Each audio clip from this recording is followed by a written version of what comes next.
हरियाणा कांग्रेस में सब कुछ ठीक ठाक नहीं है। कभी गुटबाजी के सवाल को टरकाने वाले विधायक भी अब खुलकर बोलने लगे हैं। कुमारी शैलजा ने पूर्व मुख्यमंत्री भूपेंद्र सिंह हुड्डा की घोषणाओं को लेकर उन्हें टारगेट किया, तो अब विधायक बीबी बत्रा भी खुलकर पूर्व मुख्यमंत्री भूपेंद्र सिंह हुड्डा के साथ आ खड़े हुए हैं और कुमारी शैलजा के बयान का जवाब दिया है। 2024 के चुनावों का समय नजदीक आते आते हरियाणा कांग्रेस की गुटबाजी भी अब खोलकर सामने आने लगी है। पार्टी दफ्तर की चार दीवारी से बाहर भी अब नेता ऐसे बयान दे रहे हैं जिससे सहज ही इस बात का अंदाजा लगाया जा सकता है कि प्रदेश कांग्रेस में सब कुछ ठीक नहीं है। नेता प्रतिपक्ष भूपेंद्र सिंह हुड्डा और उनके बेटे राज्यसभा सांसद दीपेंद्र हुड्डा कई बार अलग अलग मंचों पर 24 के लिए जनता से वादे कर चुके हैं। वहीं कांग्रेस के दूसरे नेता इसे व्यक्तिगत बता रहे हैं। इस कड़ी में पूर्व प्रदेश अध्यक्ष कुमारी शैलजा ने ऐसा बयान दे दिया है जिसने गुटबाजी की अटकलों पर मुहर लगा दी है। फतेहाबाद पहुंची कुमारी शैलजा से जब भूपेंद्र हुड्डा द्वारा की जा रही घोषणाओं को लेकर सवाल पूछा गया तो उन्होंने कहा कि ऐसे तो लोग कोई भी घोषणा कर सकते हैं, लेकिन इस तरह घोषणाएं करने की बजाय अपने सुझाव मैनिफेस्टो कमेटी के सामने रखने चाहिए। उन्होंने तो भूपेंद्र सिंह हुड्डा को जिम्मेदारी से काम करने की नसीहत भी दी। वहीं शैलजा के इस बयान पर विधायक भारत भूषण बत्रा ने कहा कि चौधरी भूपेंद्र सिंह हुड्डा ही प्रदेश के मुख्यमंत्री बनेंगे। वे जो भी घोषणा कर रहे हैं वो जरूर लागू होगी। भूपेंद्र सिंह हुड्डा रैलियों में घोषणाएं कर रहे हैं, उससे आप सहमत नजर नहीं आ रहे? देखो, ये हमारी पार्टी का स्टैंड हमेशा रहा है। घोषणाओं की बात है, तरह तरह की घोषणाएं कर रहे हैं। कहीं कैंडिडेट की घोषणा हो जाती है, कहीं कुछ और घोषणा हो जाती है, कल को मैं भी करने लग जाऊं। लेकिन पार्टी में एक गरिमा होती है, एक सिस्टम होता है, कोई दिक्कत नहीं है। जब हमारी मैनिफेस्टो कमेटी बने, उसमें चाहे आपका सुझाव है, चाहे उनका सुझाव है, चाहे मेरा सुझाव है, चाहे हमारे किसी भी साथी का या जन का कोई सुझाव, सभी सुझावों को लिया जाएगा। अगर कोई अच्छे सुझाव हैं तो इनके सुझाव सब बीच में मैनिफेस्टो कमेटी जब बनेगी तब करेंगे उसको। तो इस तरह की बात, देखो, अब मैं जिम्मेवार लोग हैं, जिम्मेवारी से काम करें, ये अनुशासनहीनता मानते हैं, वो बेहतर होता है। चौधरी भूपेंद्र सिंह हुड्डा प्रदेश के मुख्यमंत्री बनेंगे, जो अनाउंसमेंट होगी वो लागू। चौधरी भूपेंद्र सिंह हुड्डा प्रदेश के मुख्यमंत्री बनेंगे, जो अनाउंसमेंट होगी वो लागू। दरअसल प्रदेश कांग्रेस में छिड़ी ये गुटबाजी कोई नई बात नहीं है, बल्कि काफी समय से ही नेताओं को अलग अलग गुटों में बटे हुए देखा गया है। कभी सीएम चेहरे को लेकर बयानबाजी होती है तो कभी 24 के लिए घोषणाएं करने को लेकर। गुटबाजी तो तब भी साथ दिखाई दी जब कुमारी शैलजा, रणदीप सिंह सुरजेवाला और किरण चौधरी ने कई विधायकों के साथ चंडीगढ़ में एक संयुक्त प्रेस कॉन्फ्रेंस की। कहने को तो तीनों ने प्रदेश सरकार को निशाने पर लिया, लेकिन इस प्रेस वार्ता में न तो प्रदेश अध्यक्ष शामिल हुए, न ही नेता प्रतिपक्ष भूपेंद्र सिंह हुड्डा, और तो और हुड्डा खेमे से कोई भी विधायक इस मीटिंग में मौजूद नहीं था। गुटबाजी की बात और भी पक्की तब हो गई जब अगले ही दिन विधायक बीबी बत्रा ने भी इस तरह की प्रेस कॉन्फ्रेंस चंडीगढ़ स्थित उसी पार्टी दफ्तर में की। अलग अलग समय पर की गई प्रेस कॉन्फ्रेंस में मुद्दा सरकार को टारगेट करना ही था, लेकिन सरकार के विरोध में उठी आवाज भी प्रदेश कांग्रेस की गुटबाजी की बेड़ियों को नहीं तोड़ पाई। कांग्रेस नेत्री कुमारी शैलजा के बयान का जवाब देने के लिए खुद विधायक बीबी बत्रा सामने आए। उन्होंने दो टूक कहा कि हरियाणा में कांग्रेस का मुख्यमंत्री चेहरा भूपेंद्र सिंह हुड्डा ही है, इसलिए वे जो भी घोषणाएं करेंगे वे अवश्य पूरी होगी।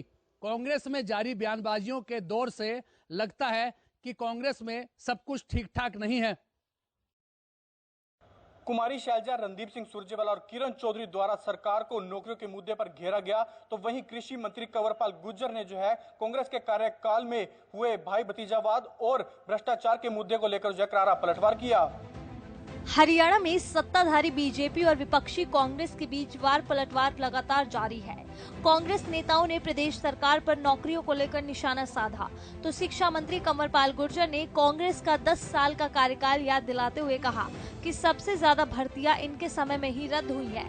यही नहीं, उन्होंने तो ये भी कहा कि भर्तियां रद्द होने का कारण भी कांग्रेस का भाई भतीजावाद था। कांग्रेस के समय में प्रदेश में खुलकर भ्रष्टाचार हुआ है। बिल्कुल बिल्कुल बिल्कुल सही बात है, इसकी पूरी जांच होनी चाहिए ना जी। इनके टाइम में जितनी भर्तियां आई उनको कोर्ट ने कैंसिल कर दिया, तो इसका मतलब अनियमितताएं थी ना उनमें। और अनियमितताएं क्यों होंगी?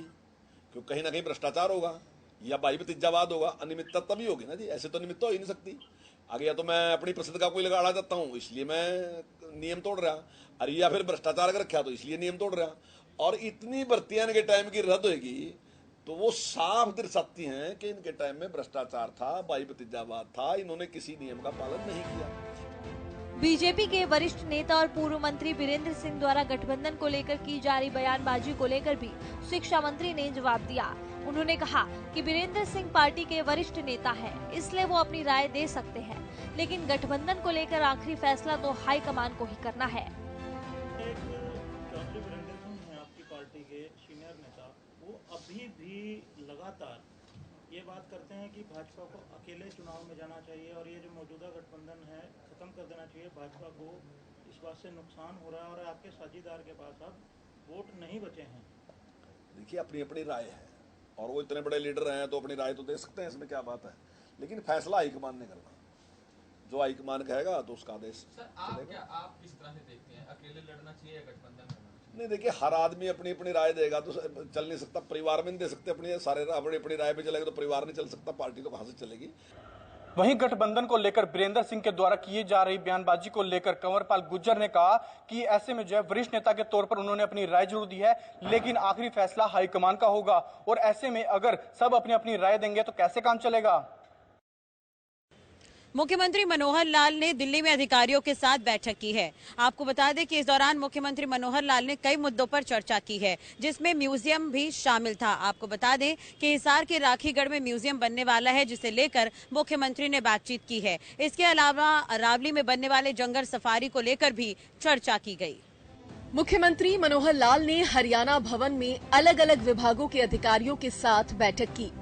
इस बैठक में अरावली की पहाड़ियों में बनने वाले जंगल सफारी पार्क और हिसार के राखीगढ़ी में बनने वाले म्यूजियम को लेकर विस्तार से चर्चा की गई। सीएम ने कहा कि गुरुग्राम और नूह जिले में 10,000 एकड़ में बनने वाले सफारी पार्क को लेकर संबंधित विभाग के अधिकारियों को 7 दिन में सभी औपचारिकताएं पूरी करनी होंगी। मुख्यमंत्री ने कहा कि अरावली क्षेत्र में बनने वाली ये सफारी देश की ही नहीं बल्कि वर्ल्ड की सबसे बड़ी सफारी होगी। वहीं उन्होंने बताया कि सफारी पार्क का निर्माण चरणबद्ध तरीके से किया जाएगा। इस प्रोजेक्ट को 3 फेज में पूरा करने की योजना बनाई गई है। 10,000 एकड़ पर ये जो है सफारी के लिए जगह चिन्हित की गई है और उसमें कुछ फॉर्मेलिटीज हैं, खास करके कॉर्पोरेशन गुरुग्राम, कॉर्पोरेशन मानेसर और म्यूनसिपैलिटी उनको कहा गया कि 7 दिन के अंदर हम सारी फॉर्मेलिटीज पूरी करें। और अपने देश के भी इस प्रकार के जो जंगल में पाए जाने वाले जितने भी स्पेशीज हैं जानवरों की, उनका भी अलग से सेपरेट एक उसमें रहेगा और ये एजुकेटिव भी होगा और ये एक प्रकार से मनोरंजन भी होगा। हर दृष्टि से एक वर्ल्ड का सबसे बड़ा ये जंगल सफारी होगा। तो इस पर बहुत जल्दी काम शुरू करके और समझते हैं कि जो 2 साल का में इसका टारगेट जो रखा है उसमें फेज 1 कम से कम कंप्लीट होगा, क्योंकि लंबा प्रोजेक्ट है। इसको 3 फेज में करके बनाया जा रहा है। फेज 1 इसका पूरा होगा, लोगों के लिए वो खोला जाएगा। वहीं इस बैठक में हिसार के राखीगढ़ी में बनने वाले म्यूजियम को लेकर भी विस्तार से चर्चा हुई। मुख्यमंत्री ने बताया कि आज की बैठक में संग्रहालय का डिजाइन फाइनल करने पर भी बात की गई है। उन्होंने बताया कि राखीगढ़ी का संबंध सिंधु घाटी से जुड़ा है, इसलिए ये स्थान पर्यटकों को अपनी ओर आकर्षित कर सकता है। वहीं हरियाणा में स्थित अन्य सभी प्राचीन सभ्यताओं के स्थलों को बेहतर करने का प्रयास भी सरकार की ओर से किया जा रहा है। जैसा हमको पता है कि राखीगढ़ी एक ऐसा स्थान है जो हमारी पुरानी सभ्यता एक्सकेवेशन के माध्यम से जो भी हमको मिली है, उस स्थान को सुरक्षित रखना, उसको विकसित करना, लोगों के विजिटर्स के लिए उसको खोलना, ये काम भी एएसआई के साथ मिल करके हरियाणा सरकार कर रही है। उसके सबसे पहले तो डिज़ाइन वगैरह उसका जो एएसआई ने बना के दिया है वो लगभग फाइनल हो गया। बाद में पीएमसी उसका और बनाया जाएगा। विजिटर्स के लिए कैसे और आकर्षक बनाया जाए, इस पर भी कुछ विचार हुआ है और उस पर भी टाइमलाइन हमने शुरू की है कि एक उस काम को करने के लिए पीएमसी नियुक्त जो करना है उसका टेंडर हो जाएगा। 15 जुलाई तक टेंडर होगा और 15 अगस्त तक हम उसको फाइनल कर लेंगे। और सारा टाइमलाइन ये बनाया गया है कि उसका जो म्यूजियम है आने वाले दिसंबर तक वो कैसे हम चालू करा सकें, इस प्रकार से इन सारे विषयों पर डिटेलिंग जो सब हुई है। अधिकारियों से मिलकर मुख्यमंत्री कार्यों को लेकर निर्देशित करते हुए नजर आए। आपको बता दें कि इस दौरान मुख्यमंत्री ने ये जानकारी दी है कि म्यूजियम का काम दिसंबर तक हो जाएगा। इसके अलावा जंगल सफारी का काम थोड़े लंबे समय तक चलेगा। आज सुबह जब हरियाणा के अंदर सरकारी दफ्तर खुले, उसी दौरान सीएम फ्लाइंग की टीमों ने प्रदेश के अलग अलग जिलों में रेड की, तो वहीं पर तमाम रजिस्टर चेक किए और जो कर्मचारी मौजूद थे उनसे पूछताछ भी की। सरकारी दफ्तरों में अधिकारियों और कर्मचारियों की लापरवाही को देखते हुए मुख्यमंत्री उड़न दस्ता की टीम अब एक्शन मोड में नजर आ रही है। बुधवार को भी कार्यालय खुलते ही एक साथ एक जगह पर छापेमारी की गई।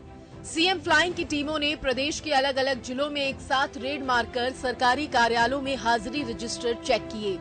इस दौरान सीएम फ्लाइंग की टीम गुरुग्राम के सेक्टर 34 स्थित नगर निगम के ऑफिस में भी पहुंची। वहां अधिकारियों और कर्मचारियों से पूछताछ की गई, तो वहीं कुछ रिकॉर्ड्स भी खंगाले गए। रेवाड़ी नगर परिषद कार्यालय में भी सीएम फ्लाइंग की टीम ने दस्तक दी, तो कर्मचारियों में हड़कंप मच गया। सीएम फ्लाइंग ने सबसे पहले हाजिरी रजिस्टर कब्जे में लिया। वहीं दफ्तर का समय होने के बाद भी कई कर्मचारी अपनी सीट पर नहीं मिले। अधिकांश अधिकारी और कर्मचारी अपनी ड्यूटी से नदारद मिले। रेवाड़ी नगर परिषद कार्यालय में हुई छापेमारी के बाद जानकारी देते हुए सीएम फ्लाइंग टीम के डीएसपी राजेश चेची ने बताया कि दफ्तर में 50 में से 11 कर्मचारी उपस्थित नहीं थे। मुख्यमंत्री उड़न दस्ता रेवाड़ी की टीम के द्वारा आज नगर परिषद रेवाड़ी के जब अंदर सरप्राइज चेकिंग की गई तो ड्यूटी मजिस्ट्रेट जैसे 7 लगाए हुए थे, तो वहाँ पे 50 टोटल जो एम्प्लाई हैं उनमें से 11 एम्प्लाई एब्सेंट मिले हैं। वहाँ पे कौशल रोजगार के 21 एम्प्लाई हैं, वो सारे के सारे प्रेजेंट हैं। अभी इनकी गाड़ियों की लॉग बुक, इनके कितनी प्रॉपर्टी आईडी पेंडिंग है, कितने इनमें नोड्यूस सर्टिफिकेट्स हैं और बाकी शिकायतें वगैरह, वो सारी अभी जांच हो रही है। उसकी सारी डिटेल लेके वो विस्तृत विवरण शीघ्र आपको दिया जाएगा। उधर हिसार के उकलाना में भी सीएम फ्लाइंग के अधिकारियों ने नगर पालिका कार्यालय पर छापेमारी की। इस दौरान कई कर्मचारी ड्यूटी से नदारद मिले। मुख्यमंत्री उड़न दस्ता की टीम ने इस दौरान कार्यालय में हाजिरी रिकॉर्ड्स भी चेक किए। दरअसल टीम को लंबे समय से सूचना मिल रही थी कि उकलाना नगर पालिका के कुछ अधिकारी कर्मचारी समय पर दफ्तर नहीं पहुंचते हैं, जिसके चलते लोगों को परेशानियों का सामना करना पड़ता है। वहीं रतिया नगर पालिका में एनओसी और अन्य मामलों की शिकायतों पर जांच करने के लिए सीएम फ्लाइंग की टीम नगर पालिका कार्यालय पहुंची थी। इस दौरान टीम ने सभी रिकॉर्ड्स खंगाले। माना जा रहा है कि जांच पूरी होने के बाद भ्रष्टाचार करने वाले अधिकारियों और कर्मचारियों पर गाज भी गिर सकती है। कुछ दिनों से नगर पालिका में फैले भ्रष्टाचार को लेकर लोग विजिलेंस की जांच की मांग कर रहे थे। ऐसे में एक साथ कई जगह पर हुई सीएम फ्लाइंग की टीमों की छापेमारी में, जहां बिना पूर्व सूचना के ऑफिस में नदारद रहने वाले अधिकारी कर्मचारियों के खिलाफ कार्रवाई करने की बात कही जा रही है, तो वहीं भ्रष्टाचार जैसे आरोपों से घिरे अधिकारी कर्मचारियों पर भी कार्रवाई की तलवार लटक रही है।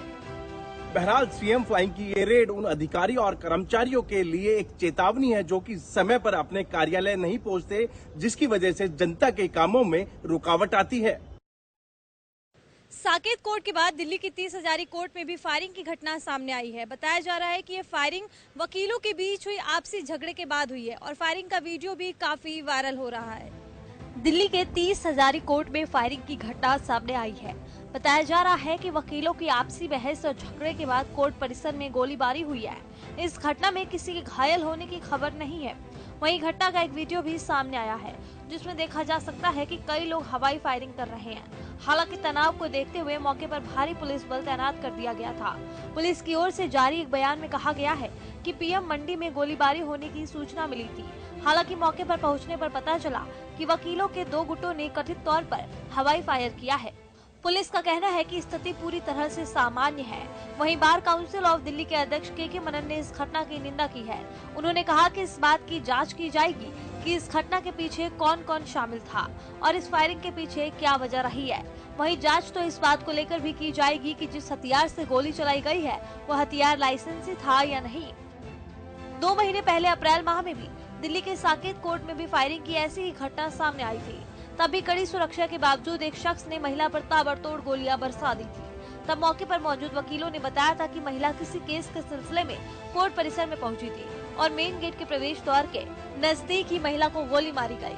हमलावर की पहचान कामेश्वर प्रसाद सिंह उर्फ विनोद सिंह के रूप में हुई थी, जो एक वकील है। आरोपी को बार काउंसिल ने एक अलग मामले में निलंबित कर दिया था। दावा किया गया था कि हमलावर वकील ने पीड़ित महिला को 25 लाख रुपए दिए थे। महिला उसे वापस नहीं दे रही थी। देश की राजधानी में एक ऐसी घटना सामने आने के बाद कोर्ट परिसर में सुरक्षा इंतजामों पर सवाल खड़े हो रहे हैं। सवाल है कि आखिर कोर्ट के अंदर कोई हथियार लेकर इतनी आसानी से कैसे दाखिल हो सकता है? आखिर कैसे कानून की पैरवी करने वाले वकील ही सरेआम नियमों की धज्जियां उड़ा रहे हैं? कोर्ट में गोली चलना कोई आम बात नहीं है, और वो भी तब जब साकेत कोर्ट में ही अप्रैल माह में एक वकील ने महिला पर गोली चला दी थी। ऐसे में सवाल उठता है कि क्या न्यायालयों में सुरक्षा का इंतजाम होना बड़ी बात है या नहीं। महंगाई की मार के बीच केंद्रीय मंत्री नितिन गडकरी ने एक ऐसा बयान दे दिया है जिसने सभी को चौंकाकर रख दिया है। उन्होंने कहा कि देश में पेट्रोल के दाम 15 रुपए प्रति लीटर पर पहुंच जाएंगे, और उन्होंने ये बात यूं ही नहीं कही बल्कि लोगों से भरी जनसभा के मंच से उन्होंने इसे लेकर तर्क भी दिया है। आज जब लोग महंगाई से परेशान हैं और पेट्रोल डीजल के दामों ने जनता की जेब ढीली कर रखी है, तब केंद्रीय मंत्री नितिन गडकरी ने एक ऐसा दावा कर दिया है जिसने सभी को हैरान कर दिया है। मंत्री ने कहा कि देश में पेट्रोल का दाम 15 रुपए प्रति लीटर हो सकता है। ये बयान उन्होंने राजस्थान के प्रतापगढ़ में एक जनसभा को संबोधित करते हुए दिया।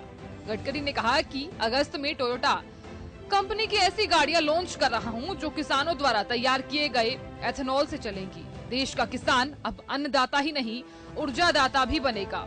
केंद्रीय मंत्री ने कहा 40% बिजली और 60% एथेनॉल का एवरेज जो है वो पकड़ा जाएगा।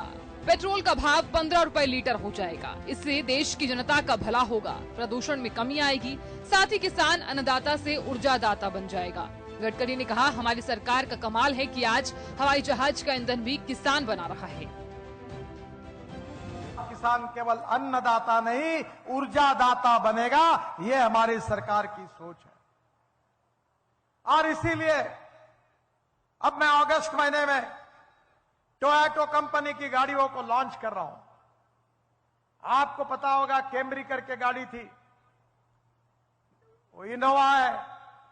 अब सब गाड़ियां किसानों ने तैयार किए हुए इथेनॉल पर चलेगी। 60% इथेनॉल, 40% बिजली, उसका अगर एवरेज पकड़ा जाएगा तो 15 रुपए लीटर पेट्रोल का भाव होगा। जनता का भला होगा, किसान ऊर्जादाता बनेगा।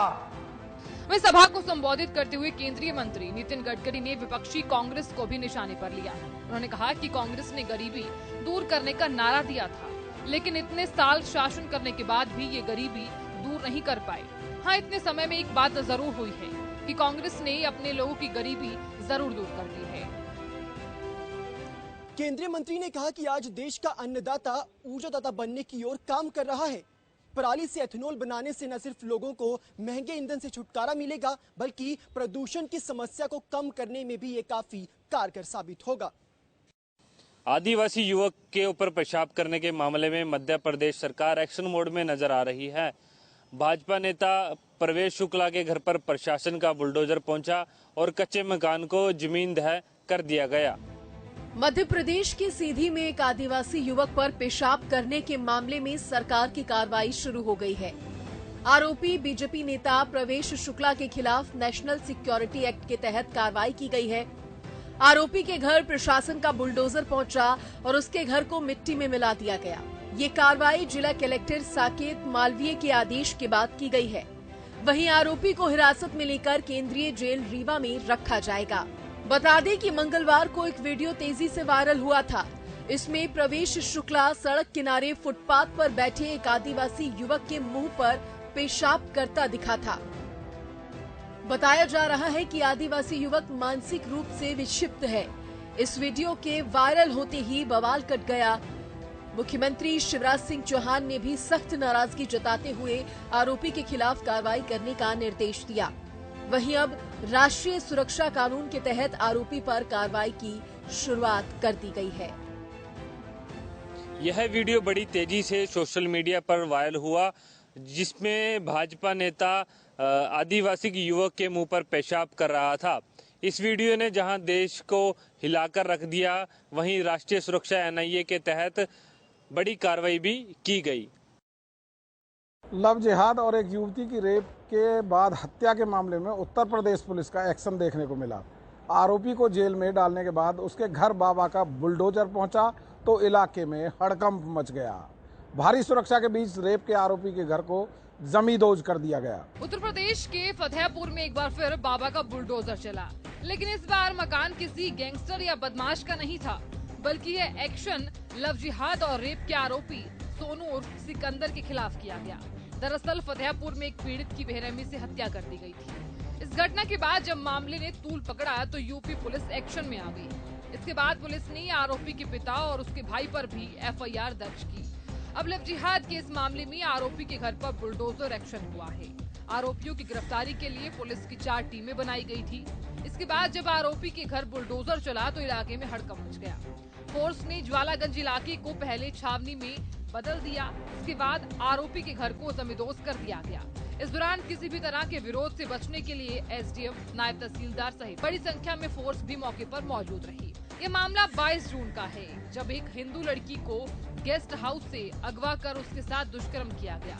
उसके बाद उसे बेरहमी से मौत के घाट उतार दिया गया। शुरुआत में इस मामले में कोई एक्शन नहीं लिया गया, लेकिन जैसे ही मामले ने तूल पकड़ा तो यूपी पुलिस ने आरोपी सोनू उर्फ सिकंदर, उसके पिता और भाई यानी कि तीनों आरोपियों को गिरफ्तार कर जेल भेज दिया। शुरुआत में इस मामले में कोई एक्शन नहीं लिया गया था, लेकिन जैसे ही मामले ने तूल पकड़ा तो उत्तर प्रदेश पुलिस ने आरोपी के साथ ही उसके पिता और भाई को भी जेल में डाल दिया।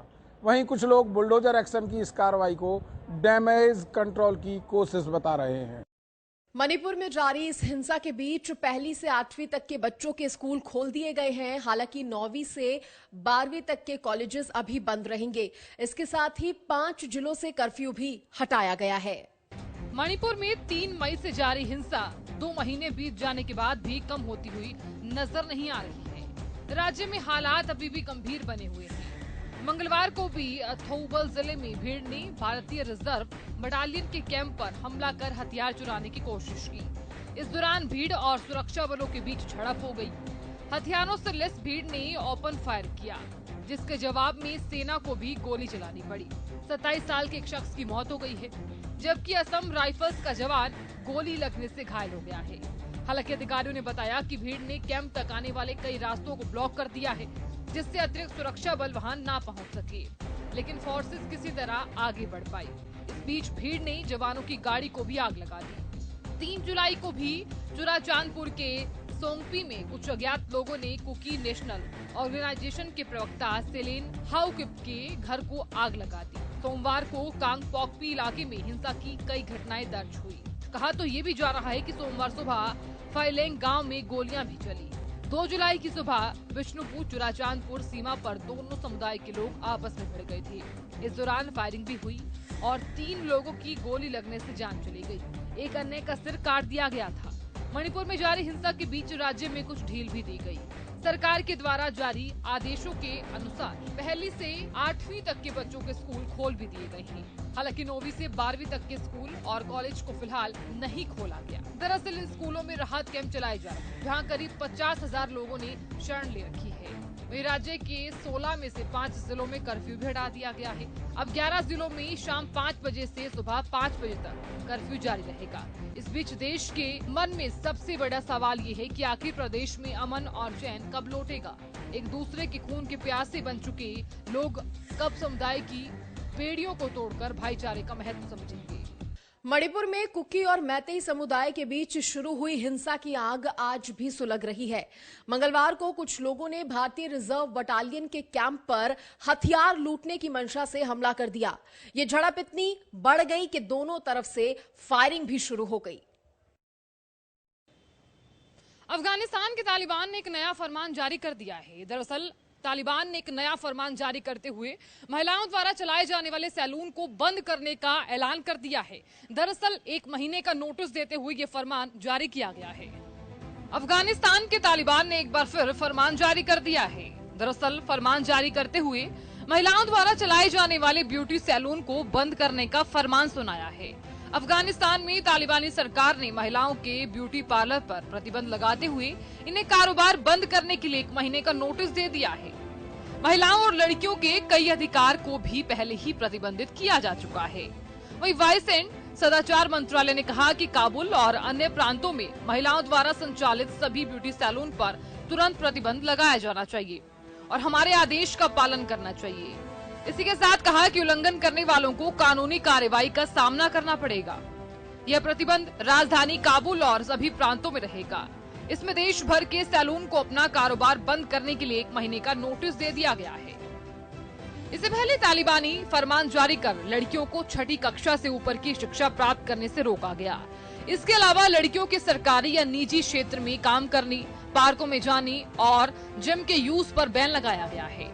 तालिबान में अभी केवल महिलाएं अस्पताल में नर्स और डॉक्टर का काम कर सकती है। जानकारी के लिए बता दें कि इससे पहले तालिबान सरकार के एक मंत्री ने दावा किया था कि उनकी सरकार ने अफगानिस्तान में महिलाओं की जिंदगी को बेहतर बनाने के लिए आवश्यक कदम उठाए हैं। हालांकि तालिबान ने इससे पहले भी एक फरमान जारी किया था और वो फरमान था लड़कियों की 6ठी कक्षा से ऊपर की पढ़ाई को रोकना। उसके बाद अब तमाम महिलाएं सिर्फ अस्पताल में ही कार्य कर सकती हैं।